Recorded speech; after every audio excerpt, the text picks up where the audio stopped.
All right, it's me, Mike, with HPDS Life. I'm gonna do a study in Genesis 7. So before I get started, I'll go ahead and do the Lord's Prayer. Our Father, who is in heaven, hallowed be thy name. May your kingdom come, and may your will be done on earth as it is in heaven. Please give us this day our daily bread, and forgive us of our debt, as we forgive those in debt to us. And Lord, lead us not into temptation, but instead deliver us from the evil one. For yours, Lord, is the kingdom of power and glory forever and ever. Amen. All right, so let me go ahead and see what I'm going to do here. I'll be getting into Genesis 7, and I'll go ahead and get started reading it. And the Lord said to Noah, Come you and all your house into the ark, for you have I seen righteous before me in this generation. Oh, this is the King James. Let me get back to the King James. And the Lord said unto Noah, Come thou and all thy house into the ark, for thee have I seen righteous before me in this generation. Of every clean beast thou shalt take to thee by sevens, the male and his female, and of beasts that are not clean by two, the male and his female, of fowls also of the air by sevens, the male and the female, to keep seed alive upon the face of all the earth. For yet 7 days, and I will cause it to rain upon the earth 40 days and 40 nights, and every living substance that I have made will I destroy from off the face of the earth. And Noah did according unto all that the Lord commanded him. And Noah was 600 years old when the flood of the waters was upon the earth. And Noah went in, and his sons and his wife and his sons' wives with him into the ark, because of the waters of the flood.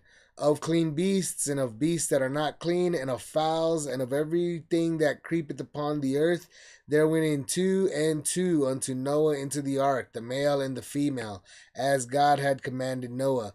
And it came to pass after 7 days that the waters of the flood were upon the earth.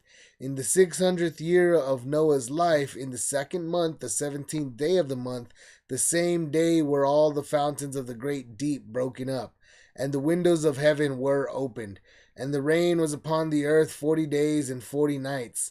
In the selfsame day entered Noah, and Shem, and Ham, and Japheth, the sons of Noah, and Noah's wives, and the 3 wives of his sons with them, into the ark. They and every beast after his kind, and all the cattle after their kind, and every creeping thing that creepeth upon the earth after his kind, and every fowl after his kind, every bird of every sort. And they went in unto Noah unto the ark, 2 and 2 of all flesh, wherein is the breath of life. And they that went in male and female of all flesh, as God had commanded him. And the Lord shut him in. And the flood was 40 days upon the earth, and the waters increased and bare up the ark, and it was lifted above the earth. And the waters prevailed, and were increased greatly upon the earth, and the ark went upon the face of the waters. And the waters prevailed exceedingly upon the earth, and all the high hills that were under the whole heaven were covered. 15 cubits upwards did the waters prevail, and the mountains were covered. And all flesh died that moved upon the earth, both of fowl and of cattle, and of beasts, and of every creeping thing that creepeth upon the earth, and every man. In whose nostrils was the breath of life, of all that was in the dry land died, and every living substance was destroyed which was upon the face of the ground, both man and cattle, and the creeping things, and the fowl of the heaven, and they were destroyed from the earth, and Noah only remained alive, and they that were with him in the ark. And the waters prevailed upon the earth 150 days. So that's Genesis 7 in its entirety. I'm going to go ahead and kick it back to me so I can go ahead and get through. Let me open up my little notes, my little pages, what I got right here. So let's go through this. Basically, in chapter 7, we got Noah, his family, and the creatures are entering the ark. And then you got the flood. So basically, that's the big deal about it. We got them finally going into the ark, and then the flood starts. So this is a continuation of chapter 6. Where in chapter 6 we were talking about the wickedness of the world and how bad it had gotten. And we do see that, let's see, I believe it was chapter 6. And what verse is it? I don't remember, but it said that he was 500 years old. And so in chapter 6, we see him at 600 years old. So let me go ahead and get back to this so we can go over it. Okay, so let's review chapter 7. After I've read it, we got them going into the ark. And we got them going into the ark till around, verse 16. And then at verse 17, the flood starts. So let's see, 16. And the flood was 40 days upon the earth. So 1 through 16, they're going to be getting into the ark. And then 17 through basically the rest of the chapter, which is 24 verses long, it's going to be talking about the flood itself. So let's see. Here we have God saying unto Noah, basically, I've seen you righteous, so I'm going to save you guys. And of every clean beast, you're going to need to take. So he says, so he's differentiating between clean and unclean beasts. So the clean beast he takes in by sevens. And the beasts that aren't clean, he takes in by 2. And later on, we find out what beasts and what are clean and what are clean. It has to do with if they chew the cud and how their paws are split. So it does tell. It got 2 means. You got to have something with one of the paws has got to be something, and they got to also chew the cud, but it can't be one or the other. It's got to be both. If they chew the cud, but they got a split hoof, so something like that. They have to have a hoof and not a split paw. Like the pig, for example. I don't even remember. I don't know. I gotta go through it, but there are clean animals and there are unclean animals. And the clean animals he actually takes in by 7. So this is a clarification again from chapter 6, because chapter 6 tells us it just mentions 2. You must take 2 of every kind. So because right here it says let's see, chapter 6, and I'm reading out from my paper Bible right here, my book. Where is it? Noah begat building the ark. Make thee an ark of gopher, and the length of it, the window. And I behold, I'm going to bring the flesh, but I will establish my covenant. Here it goes in verse 19 of chapter 6. It says, and of every living thing of all flesh, 2 of every sort shalt thou bring into the ark, to keep them alive with thee. They shall be male and female. And then verse 20 reads, and of fowls after their kind, and of cattle after their kind, of every creeping thing of the earth after his kind, 2 of every sort shall come into thee, to keep them alive. So basically, that's where it's saying right there is that it's saying right there that he's got to take 2 of every kind. And so 2 of every kind means 2 of every kind. But in here in Genesis 7, it's clarifying and it's saying that, but the clean, you're actually going to bring in by 7s. So everything's 2, but the cleaner animals, you're going to bring them in by 7s. And everything not clean, just by the male and female, 1 couple. So you can have 3 couples and an extra male or female.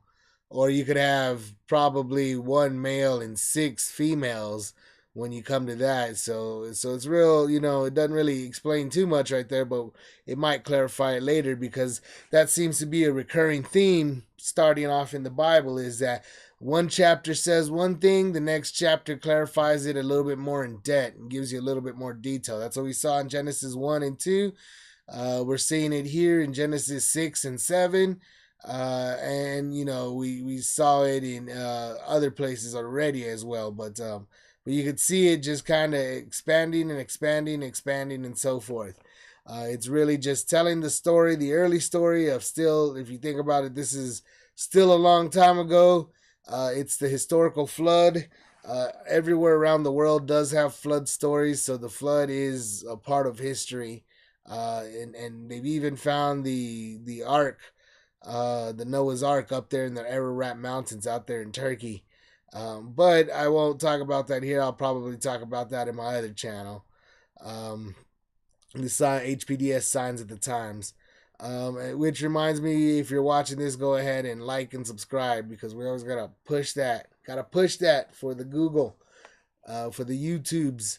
I think they like that for some reason. They like your likes and they like your subscriptions. They're just trying to keep track of everything you like and subscribe to. So so let's see. So basically, that's what there's a misconception about that. He takes two of every kind, but he actually takes seven of the clean beasts. And right here, also fowls also of the air by sevens. So it's actually seeming like it's saying that the regular most animals just two, but the clean beast he takes sevens, and it says also all the fowls of the air. Just go ahead and take all of all the birds of all the fowls. Go ahead and take seven of them. Take seven and for yet 7 days. And so he tells them about a week in advance. He tells them, tells them this is the week of. Every living substance that I've made, I will destroy it from off the face of the earth. So he's saying all that stuff, I'm going to kill it. It's all dying. It's all coming around. And Noah did according to all that God, Lord commanded him. And Noah was 600 years when the flood waters was upon the when the flood of the waters was upon the earth. And I did say it was in chapter 5 is when it actually mentions how old Noah was. Noah was 500 years old right here. Noah, Genesis 5:32, and Noah was 500 years old. And so from 5 till 7. 6 doesn't mention his age, but 6 is mentioning what he's telling him over that course. He's 500 years old, and starting in that time, chapter 6 is talking, telling him what he's gonna do. Chapter 7, it's already basically the week of, and it basically says he was 600 years old when it actually came. So he had 100 years ultimately to prepare for this thing. 100 years is how long he had. So people always say, well, how did he get all these animals and so forth? Well, he had 100 years to work on it, people. And he was a 600-year-old man at this point. So he spent a lot of time, and he was already probably a pretty clever old man that had been through a lot and learned a lot, and he actually walked with God. So he was probably a pretty organized guy. He was probably able to get the help he needed and get the animals and get everything. And I mean, we see people building zoos in our day and age, and they're not even living to 100 years old. And this guy was 500 years old working on it for just an extra 100 years. So this guy was probably was able to get it done. Is all I'm saying. It wouldn't have been that difficult. I mean, if I had 100 years, I could probably do it too. Honestly, I'm not gonna lie. With the help of God, anything is possible. So, and right here, so he goes in, he takes two and two unto Noah into the ark. He goes ahead and takes them. God commands them.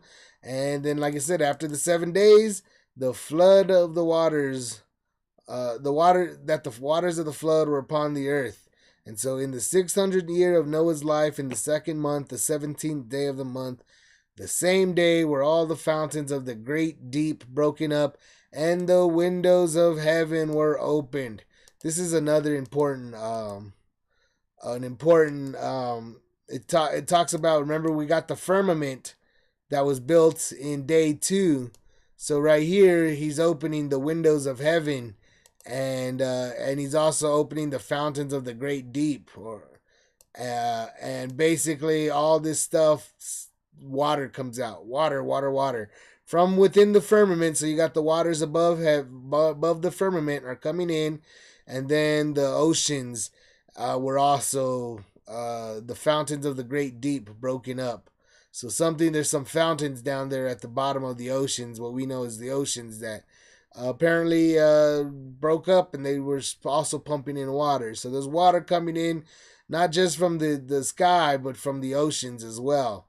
And the rain was upon the earth 40 days and 40 nights. So rain was coming from the rain, and then he also had the fountains of the great deep, which were also from the oceans, were flooding as well. So the oceans were flooding, and it was raining. That's what it tells us. And let's see. And so that day, the self same day, entered Noah and Shem and Ham and Japheth, the sons of Noah, and Noah's wife, and the three wives of his sons with them into the ark. So yeah, there they are. They go in. That's not entirely too that's self-explanatory.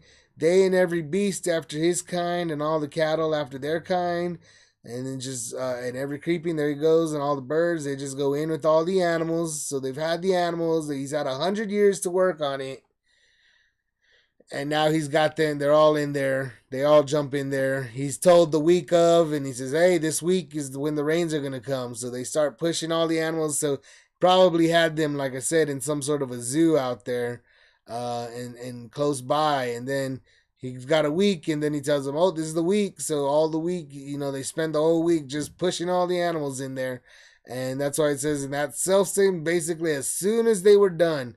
As soon as God told him, "Hey, put all the animals in," he's all right, it's gonna do it, and then he does it. He basically takes him a week to do it, and the day that he does it, he's all right. I think I got everybody in here, and he closes the door. I mean, as soon as he does it, the rain comes. Everything comes in, and they went into Noah, all of them, and they all went in, male and female, and as God had commanded them, and Lord shut him in. So God came and closed the door for them.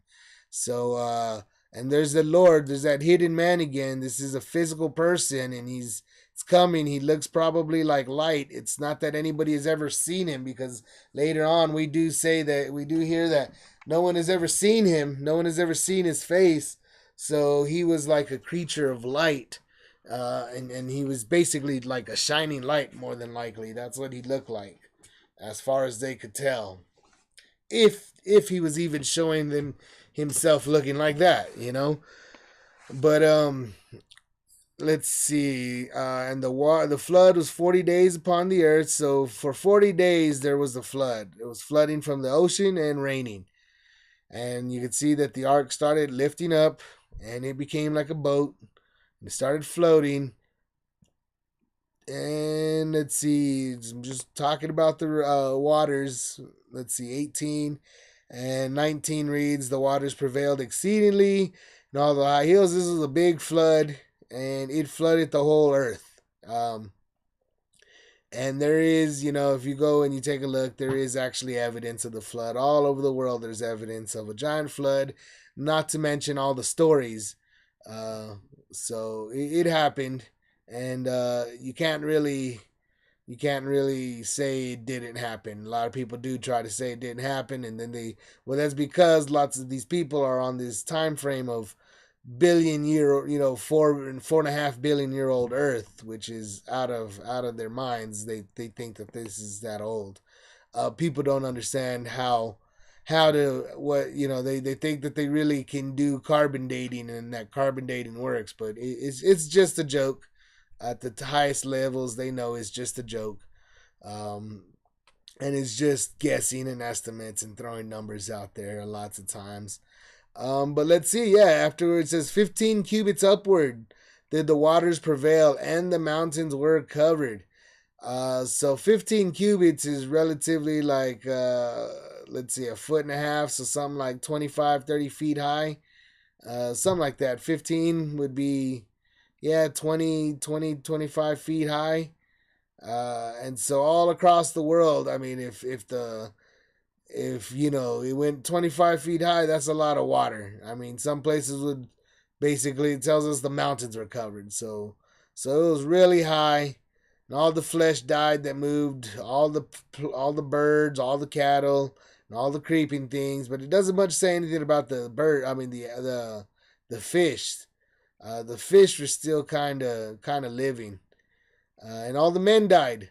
So all in whose nostrils was in the breath of life, all that was in the dry land died, and every living substance was destroyed, which was upon the face of both man and cattle. So everything died. And then the waters were on the earth for 150 days. So that's Genesis 7. I mean, it's pretty self-explanatory right there, in my opinion. It comes, people don't think that he was able to get all of the animals. the big, that's what I'm saying. When I come across people and people don't know about this story or they don't believe this story, the biggest questions they have are, well, how did he get all the animals in there? Well, he had 100 years to work on it, is what it tells us. He had 100 years, from 500 years old to the time he was 600 years old. He had all that time to work on it. And not only that, he walked with God. God was there with him, telling him what to do. So God taught him how to build the ark. God taught him how to get the animals. God did all that. God was with him. Noah was perfect and blameless, so God was definitely helping him out. There was definitely supernatural things, what we would consider supernatural in this day and age. It was definitely his. It was definitely easy for him to do. And it was a pretty big ark. It's basically the size of, what we would know as a pretty big building. It's a really giant building, something like 450 feet long, and some like 300 feet wide or something like that. It was pretty big. It was a pretty big structure, the size of a several-story building house, and he was able to get all the animals up in there.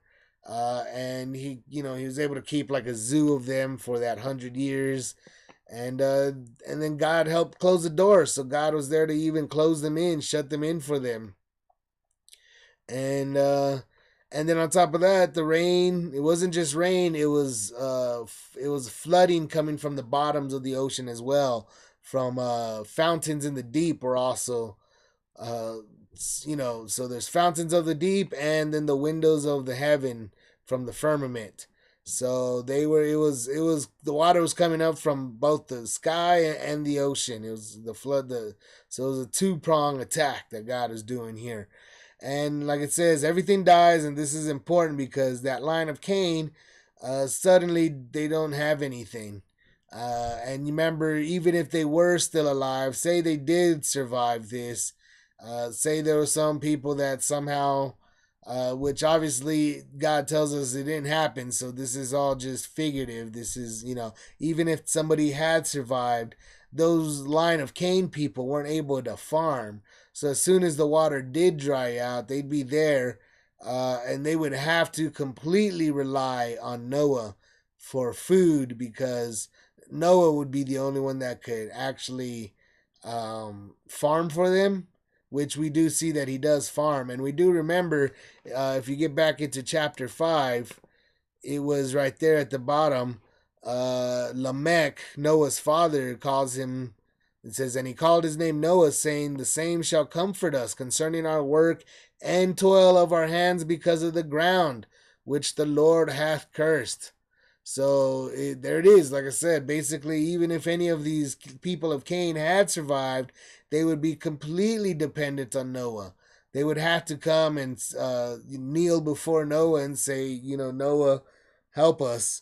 Help me. I need food. I can't farm, and you have all the animals. There are no animals that survived. Everything's already dead and rotten at this point. 100 and something, 150 days later, everything's dead and disgusting. And gone through rigor mortis and all of that nasty nonsense, and it all bloated in water more than likely. It's just, and they're probably being eaten by the fish, the giant fish, this giant animals of the sea were probably feasting on them. So that's basically, like I said, I'll go ahead and probably get over with this one. Let me see. Let's go ahead and end it. Chapter 7 is pretty straightforward in my opinion. It is the flood. The flood is coming. There's just a bunch of water, and it's utterly, it's just, there's just one little boat that survives, one big boat, one giant ark with all the animals. And with the help of God, it survives. With the help of the Lord, it survives. And there's Noah and Noah's little family, Noah and his 3 sons, and that's who's in there.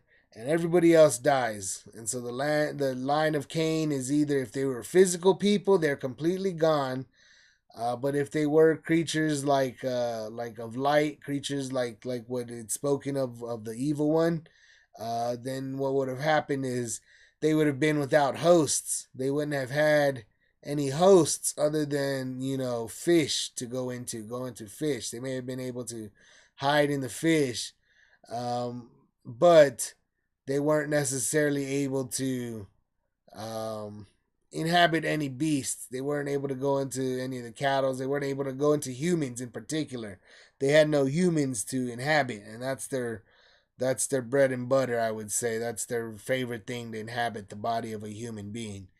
Um, but they'd be all dead. And so any of them that were surviving, evil spirits, as we came across in Matthew, what was it, Matthew 12, the evil spirits are in the dry place, in the arid, and this whole planet right now would have been covered in water. So they would not have had much place to be, and a lot of them would have died spiritually as well. More than likely, they probably couldn't survive outside of the hosts, or if they did, they were very uncomfortable, which is what it tells us. That's what happens with these evil spirits. When they leave the body, they're uncomfortable in the dry area, in the dry air, and obviously the whole world would have been pretty humid at the time, so it wouldn't have been comfortable for them at all. But yeah, like I said, I'll go ahead and end it, and I'll get into Genesis 8 in my next video. So God bless anybody who may be watching, and may we all bless Jesus Christ, and may Jesus Christ bless every one of us. Amen.